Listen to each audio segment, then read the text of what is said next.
Aujourd'hui, vous avez un contrat de travail, alors que vous ayez signé un écrit ou pas, peu importe. Vous avez un contrat dans lequel chacune des parties, employeur et salarié, s'engage.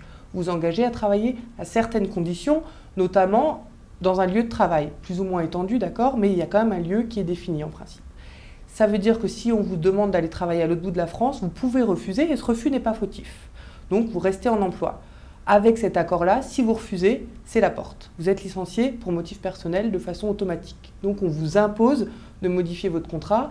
C'est grave, très grave même, et assez nouveau, puisque ça veut dire que l'employeur n'est plus tenu par son engagement. L'engagement qu'il aura pris avec vous, il peut le balayer d'un revers de main. Selon nous, c'est probablement la porte ouverte à des licenciements qu'on pourra qualifier de boursiers. Ça veut dire qu'en réalité, ces accords de mobilité, c'est le meilleur moyen de satisfaire ses actionnaires.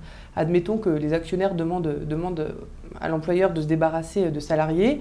Il lui suffira de signer un accord de mobilité inacceptable pour les salariés, leur demandant d'aller travailler extrêmement loin de chez eux.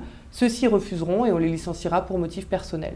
En réalité, il n'y avait pas de réel motif au licenciement. C'est un prétexte pour pouvoir se séparer des salariés et satisfaire ses actionnaires. C'est donc ce qu'on appelle aujourd'hui un licenciement boursier. C'est totalement interdit, mais avec la pratique des accords mobilité, il est probable que ça devienne possible. S'agissant de la complémentaire santé, a priori, c'est une bonne idée. Il s'agirait en effet de rendre cette complémentaire accessible à l'ensemble des salariés. Aujourd'hui, plusieurs millions d'entre eux en sont exclus. Mais quand on se penche sur l'accord, on se rend compte que pour les petites entreprises, s'il n'y a pas d'accord de branche qui prévoit la mise en place d'une complémentaire, elles resteront exclues du dispositif. Ce qui veut dire qu'on est très très loin d'atteindre ce qu'on appelle l'universalité du droit à une complémentaire santé. Concernant l'indemnisation chômage, l'accord prétend mettre en place un droit nouveau. Il s'agirait du droit rechargeable. Alors le principe serait le suivant.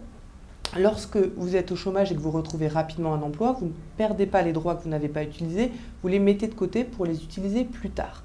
Ça sous-entend qu'il faut un financement supplémentaire. Or aujourd'hui, on sait que le niveau de l'indemnisation est très mauvais, puisque un demandeur d'emploi sur deux n'est pas indemnisé et que le niveau moyen de l'indemnisation dépasse à peine les 1 000 €. Ça sous-entend donc de nouveaux financements. Or, le MEDEF a affirmé haut et fort qu'il ne verserait pas 1 € de plus. Comment alors financer un droit nouveau? C'est strictement impossible. La réalité, c'est que plus de gens seront indemnisés, mais l'ensemble des demandeurs d'emploi sera moins bien indemnisé. On baisse le niveau général d'indemnisation. C'est donc pas un droit nouveau pour les demandeurs d'emploi. Initialement, cet accord devait servir à combattre la précarité dans l'emploi.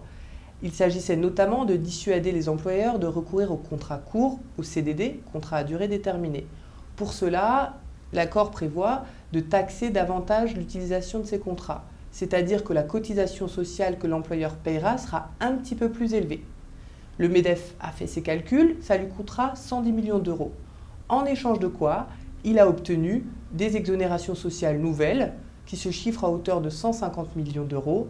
Le MEDEF a fait ses calculs et nous l'a annoncé, ça fera 40 millions de gains pour eux.